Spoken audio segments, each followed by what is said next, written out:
everybody, this is SquidOsNaz, and today is day 30 of Inktober. I'm actually recording this voiceover like after Inktober finished, but I mean, I liked the piece and it's really important to do the last few days of Inktober because it's like, it's an accomplishment, you know, it's like doing, it's like doing a race and not running the last meter of it, I guess.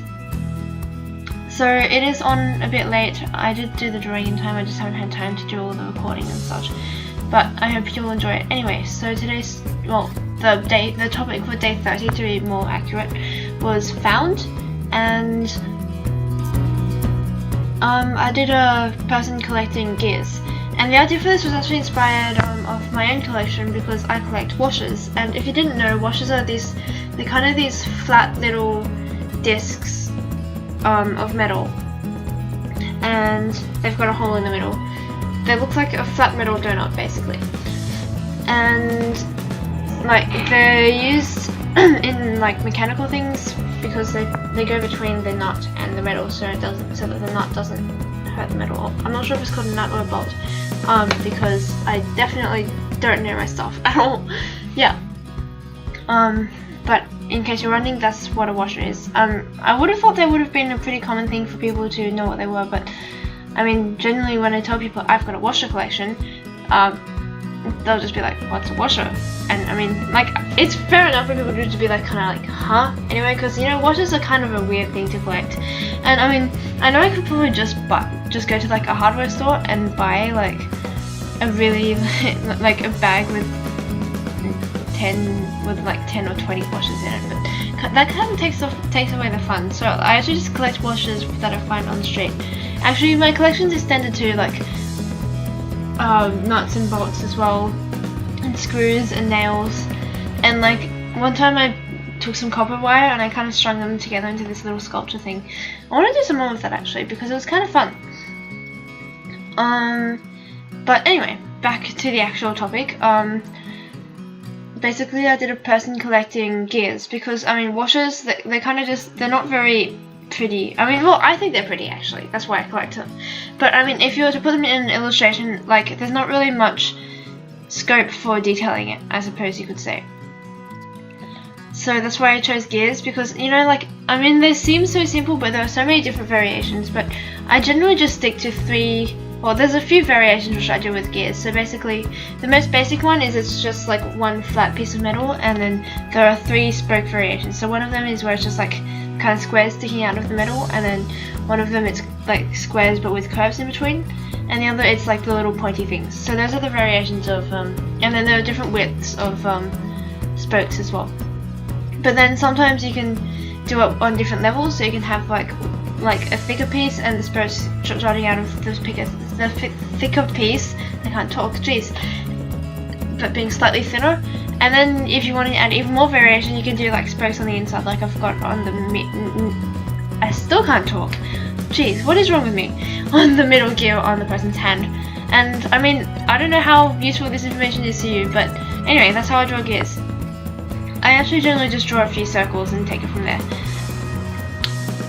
I didn't mind the illustration too much, though. I kind of just went with the flow, and I did an ink wash background, which you'll see me do later, and then I actually added in the gears in the background over the ink wash, so basically it was 2 layers of ink wash, basically.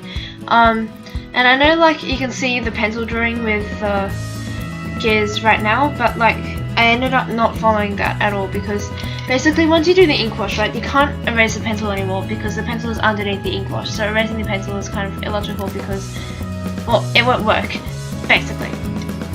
You just can't. So I erased the pencil first and I was like, oh, it's okay, it's still kind of light so I can still see it over the ink wash. But I couldn't, so I kind of just made it up. But honestly, I think I like the way it worked out better because, like, the way I drew it in the pencil, it's kind of a bit too grid-like. I did use that cross-hatching shading I've been doing lately on the hand, but I think it honestly looks better on like metal because like it's got a certain roughness to it, and that's what I really like about it actually. But because like the skin looks like it should be nice and smooth, I think I should have gone with pointillism, except pointillism would have taken forever and I didn't have forever, so yeah, but I mean it would have looked better with pointillism nonetheless. Actually, the hand's kind of cute. I think the way I describe it is it looks kind of like a Buddha hand because like when you look at traditional Asian art, they often, like, the proportions of the hand, they're not quite right. They're kind of like, I don't exactly know how to describe it, but like, it's kind of charming in a way. So that's why I call them Buddha hands. I did accidentally make a few mistakes with the ink wash, and I covered the hand a bit, although this is one of the flattest washes I've ever done, so that's good, right? I mean, like, doing flat washes is actually harder than it looks. I mean, it sounds simple, but I don't know, it's really hard to get the layers to work out, and you can see here that it's dark on one area, so then, I mean, it was looking like the flattest wash I've ever done, correction, but then it didn't, so I just went over it with the tissue, and that made it more subtle, and it also added a really nice texture. That's one of the things I like to do. Here you can see me adding in the gears in the ink wash, and honestly it was a really nice effect. It's, especially because I'm recording this a few days after I drew this, it's interesting looking at it through the screen a second time and seeing, like, it's like, I guess it's similar to like revising a class like after you've done the class, except this wasn't a class, this was an artwork. I don't even know what I'm talking about. As usual, I sound like a lunatic. But I don't know, that's what makes things interesting, I suppose you could say. So that about brings me to the end of everything I have to say about this piece. Tomorrow's piece, well, not really tomorrow's, the next video will be the thing I did for the next day, which just happened to be the last day of Inktober, and also Halloween, so happy Halloween, guys. I don't actually celebrate Halloween that much because I live in Australia, and the suburb, I mean, there are some areas of Australia which get really into it, but the suburb which I live in doesn't really. Like, I don't think I've ever had anyone knock on my door for Halloween. But yeah, I mean, I'd like to experience it at some point, but I'm not too fussed about it. But I know some people do, so happy Halloween either way.